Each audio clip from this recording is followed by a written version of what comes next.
What happens when two of country music's biggest personalities collide on live television in a way nobody saw coming? The Kelly Clarkson Show was supposed to be just another stop on Jason Aldean's press tour. Instead, it turned into one of the most unforgettable moments in daytime TV history. The studio lights blazed, cameras rolled, and Kelly adjusted her cue cards as Jason got his last makeup touch-ups backstage. The audience buzzed with Exodamenco boy hats, Aldean tour shirts. Fans eager for lighthearted banter and maybe a song or two. "Ladies and gentlemen," Kelly announced with her trademark smile, "please welcome the one and only Jason Aldean." Jason strode out with his usual swagger, waving to cheers before settling into the plush chair across from her. It looked like every other interview on the show bet it wouldn't stay that way. "Jason, welcome back," Kelly began warmly. "It's been, 3 years since you were last here?" "Something like that," Jason said. His tone carried an edge, subtle enough the crowd didn't catch it, but sharp enough that Kelly did. Time flies when you're out there making real music instead of sitting behind a desk. The audience laughed, not realizing it wasn't a joke. Kelly's smile wavered, then steadied. "Well, you've certainly been busy. Your new album's getting a lot of attention, not all of it positive. Some critics say it doesn't have the same authenticity as your earlier work. What do you say to that?" Jason's jaw tightened. "I think it's funny when somebody who built their career on a reality show wants to lecture me about authenticity. At least I write my own songs." The air snapped. The audience froze. Even the camera operators paused, sensing the shift. Kelly leaned forward, her eyes glinting. "That's an interesting take. But I'd argue that winning American Idol and then building a decades-long career proves I know a thing or two about talent. Let's get back to your music, Psalm. Say you've lost touch with your roots." "Thoughts?" Jason scoffed. "You mean the same insiders in Nashville who think country music died with Hank Williams? The ones who probably told you pop country was the future back when you were trying to make it before you gave up and went back to TV." The crowd murmured. Kelly's fingers tapped once against her cards, a tell her longtime viewers knew. She was holding back. "I didn't give up on anything," she said, her voice steel-wrapped velvet. "I made choices that let me connect with people. Something you might consider instead of alienating half your fan base with controversial comments." "Controversial?" Jason leaned forward, voice rising. "Since when does having opinions make you controversial? This industry wants everyone to walk on eggshells and act like everything's perfect." "I don't play that game." Kelly's patience cracked. "There's a difference between opinions and being deliberately divisive. You've been insulting artists, fans, the industry itself. At some point, it stops being honesty and starts being sabotage." Jason smirked, eyes narrowing. "Maybe some bridges need burning." "Kelly, maybe the whole system needs to stop pretending reality show pop stars know what real country sounds." Like the challenge hung in the air. Kelly's face flushed red. "Manufactured pop star." She shot back. "You think that's what I am?" Jason didn't blink. "I think there's a big difference between earning your way through dive bars and county fairs, and getting handed a record deal for singing covers on TV. Kelly's voice rose with heat. "Handed a record deal? Do you have any idea what it takes to compete on a show like that? Millions of people watching every week. Pressure you can't imagine. Proving yourself over and over again. That's not handed, that's earned." Jason leaned back with a smirk. "I'm sure it was very stressful. Almost as stressful as playing 300 shows a year for people who actually paid to be there. Not a studio audience given free tickets." The tension was suffocating. Crew members exchanged nervous looks. Producers waved frantically from behind the cameras. But on stage, Kelly and Jason were locked into stars. Two careers, one live confrontation spiraling past the point of no return. "You know what, Jason?" Kelly said, setting her note cards down with deliberate precision. Her voice was calm, but her eyes burned. I've interviewed hundreds of artists on this show, country, pop, rock, you name it. Most of them, even when we don't agree, show up with some professionalism, some respect. But you walked out here acting like you're doing me a favor by showing up. Maybe because I am. Jason fired back without missing a beat. Your ratings are slipping, Kelly. Everyone knows it. Maybe booking real talent instead of whatever Disney Channel dropout you can find would help. The insult landed. The audience gasped. Kelly leaned forward, her smile gone. Real talent. Okay, let's talk about talent, Jason. Your last 3 singles barely cracked the top 20. Your tour sales are down 30%. Numbers don't lie. Jason's face went pale, then flushed crimson. The cameras caught every flicker of rage. You did your homework, he said darkly. What's next, Kelly? You gonna dig through my personal life too? My family? Save that for sweeps week. Kelly's voice was steady, but her trembling hands betrayed her. I don't need to touch your personal life. Your professional failures speak for themselves. And since you want to make this personal, let's talk about how you've been throwing other artists under the bus just to stay in the headlines. Jason laughed bitterly. Stay relevant. Lady, I've been selling out arenas since before you knew what a recording booth looked like. I don't need to trash anyone to prove I belong. Really? Kelly snapped. Because that's exactly what you've been doing. Taking shots at younger artists. Criticizing the direction of country music. Acting like you're the guardian of authenticity when your own albums have been drifting further from country with every release. Jason's chair screeched backward as he stood up suddenly, towering over her. The audience gasped, phones shooting up to record. You know what your problem is? Jason thundered. You sit in this bubble, interviewing people for 20 minutes, can think you understand their whole life, their whole career. Sit down, Kelly ordered, rising from her chair as well. You're a guest in my studio. And if you can't handle real questions without throwing a tantrum, maybe you should think about that before lecturing anyone on professionalism. Your studio. Jason barked, his voice rising. This isn't your studio. This is a network soundstage. And trust me, they're counting the days until they replace you with someone younger. Cheaper, just like they've done to every other host who forgot their place. The words cut deep. Kelly's composure finally shattered. Forgot my place? She repeated, her voice trembling with fury. Jason, you're a guest on my show.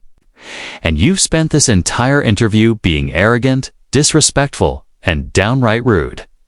Jason stepped closer, his voice booming. You want to talk disrespect?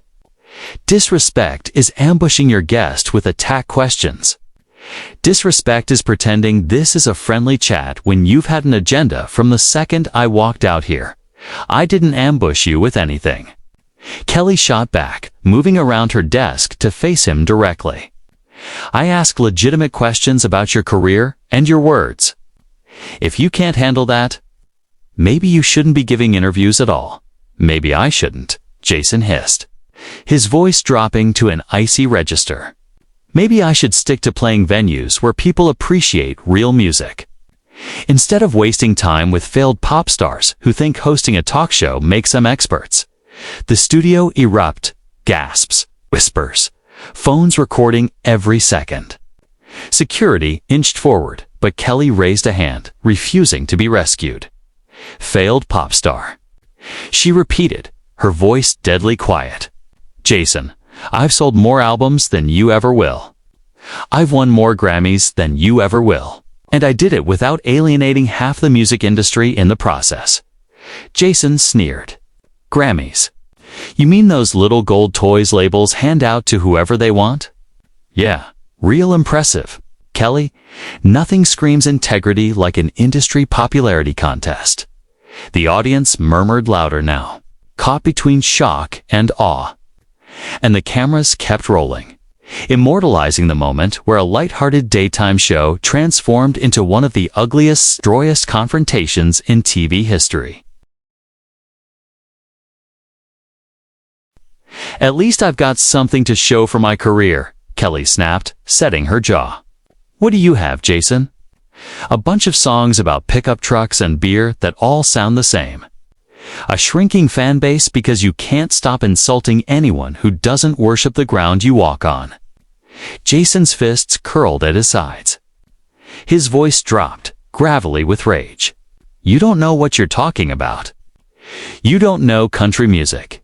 You don't know the fans. And you damn sure don't know what it takes to build something real in this business. I know enough to recognize a has-been when I see one," Kelly fired back, her words slicing through the silence. "And I know enough to see that you're scared. Scared of change. Scared that younger artists are outdoing you. Scared that your time is up." Jason's laugh was harsh, hollow. "My time is up. Kelly, you're a 40-year-old daytime host whose music career flatlined years ago. Nobody cares anymore. At least I'm still making music that matters. Music that matters." Kelly stepped closer until only a few feet separated them. "Your last album was a flop. Critics shredded it. Fans ignored it. Radio stations dropped you. But sure keep telling yourself it matters." The air in the studio grew heavy, the audience frozen in their seats. Jason leaned in, his voice a low growl that carried across the stage. "You want to know what really matters? That I built my career on my own talent and grit. I didn't need a reality show to make me famous. I didn't need a team of writers to keep me relevant. And look where that got you," Kelly whispered, her eyes blazing. "Standing on my stage, my show, desperately trying to convince people you still matter while your career circles the drain." Jason took another step forward, close enough that security instinctively moved in. For a second, it looked like it might get physical. "The real tragedy is you, Kelly," Jason hissed. "You used to be talented. You used to matter. But you sold out so hard you don't even remember what real music sounds like." Kelly's face flickered shock, hurt, then fury. She let the silence hang before answering, her voice a cold blade. "You want to talk about selling out? Let's talk about you. 5 years spent pandering to audiences who will never accept you. 5 years chasing clicks, streams, and headlines. You've compromised everything you once stood for.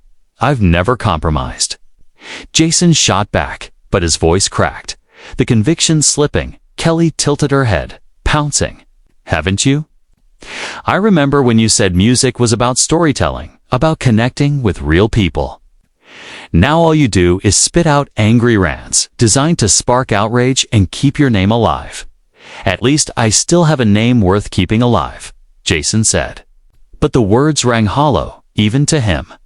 That's when Kelly smiled, not the warm, friendly smile audiences knew, but a sharp, triumphant grin. "Do you know the difference between us, Jason? When I moved into television, it was because I wanted to. I had options. I had offers. You're here because you need to be. I don't need anything from you," Jason muttered, but his fire was gone. "Don't you?" Kelly pressed. "Your publicist begged my producers 3 separate times to get you this booking. 3, that's not confidence. Jason, that's desperation." The color drained from his face. The audience leaned forward, as if afraid to miss a single word. "You're delusional if you think I need your little talk show." Jason tried, but his voice cracked again. Kelly didn't blink. "Then why are you here? If you're so successful, so untouchable, why are you sitting in this chair on my stage, facing me? Why are you spending your afternoon with a so-called failed pop star? On a show you claim nobody watches?" Jason opened his mouth to fire back, but nothing came out. The silence was deafening. For the first time since the interview began, Jason looked like he had no comeback. His mouth opened, then closed, and the silence was deafening. Kelly struck, her voice steady but brutal. "Do you want me to tell you why you're sitting here, Jason? You're here because your last tour had to cancel 17 shows. You're here because your label is begging you to salvage what's left of your album cycle. You're here because no matter how loud you shout about authenticity, you're just as desperate for relevance as the rest of us." Jason's hands shook. His jaw tightened. "That's enough," he said, barely above a whisper. "Is it?" Kelly shot back, her voice rising, feeding off the room's electricity. "Because I'm only warming up. You want to measure success? Fine, let's measure. I've sold over 25 million albums worldwide. My Christmas record from 3 years ago outsold your last 2 combined. I've got 3 Grammys, 2 Emmys, and a Golden Globe. And my show has been renewed twice while radio stations won't even touch your singles anymore. I said that's enough." Jason barked louder this time, but the crack in his voice betrayed him. Kelly didn't flinch. "You want to insult me on my stage, in front of my audience? Then let's lay it all out. You're not here because you're doing me a favor. You're here because your publicist begged my producers 3 times to get you booked. That's not confidence, Jason. That's desperation." The color drained from his face. The audience leaned forward, hanging on every word. Even the crew had stopped pretending to work. Jason snapped, his voice breaking into a bitter growl. "You know what, Kelly? Keep your trophies. Keep your fake little daytime show and your fake little smile. I don't need to sit here and take this from somebody who peaked 15 years ago on a reality singing contest. Then don't," Kelly said simply, her tone cutting like ice. She spread her arms wide. "There's the door." Jason's chest heaved as he looked around the studio, the cameras still rolling. The audience dead silent, Kelly standing firm behind her desk like a queen daring him to make the next move. "Fine," he spat, his voice taut with rage. "I will." He started toward the exit, but stopped halfway, his boots echoing on the polished floor. He turned back, his eyes burning. "You know what's sad, Kelly? You could have been great. You had the voice, the gift. But you sold out. You chose easy. You chose safe. And now you're stuck here, clawing for relevance by tearing down people who are still out there making music." Kelly's smile never wavered. "And you know what's sad about you, Jason? You're so consumed by your own failures, you can't even recognize success when it's staring you in the face. I'm not stuck here. I chose this. That's the difference. And that's why your career is circling the drain while mine isn't." Jason froze, his face shifting through anger, pain, denial, resignation. Finally, he ripped off his mic and dropped it on the coffee table with a crack that echoed through the studio. "I'm done." He shot her one last venomous look. "Good luck with your ratings. Hope this circus was worth it." "Oh, I think it will be," Kelly replied coolly, her voice dripping with finality. "Thanks for the content, Jason. It's been educational." He stormed off. The heavy studio doors slammed shut behind him with a reverberating thud, leaving Kelly alone on the stage, adrenaline coursing through her veins. The audience didn't clap. They didn't breathe. Many still had their phones up, recording what everyone knew was a career-defining implosion. Kelly straightened her notes, looked into the camera, and slipped back into professional mode. "Well," she said smoothly, as if nothing had happened. "That was certainly unexpected. We'll be right back after this break." The red light on the camera blinked off, but the air in the studio remained heavy. Crew members stood frozen. The audience whispered wide-eyed, trying to process the wreckage they had just witnessed. Kelly's hands trembled as the adrenaline ebbed, but her expression stayed composed. She had just gone toe-to-toe with one of country music's biggest names, and left him walking out in defeat. And everyone in that room knew they'd just watched a moment that would be replayed. dissected, and remembered for years.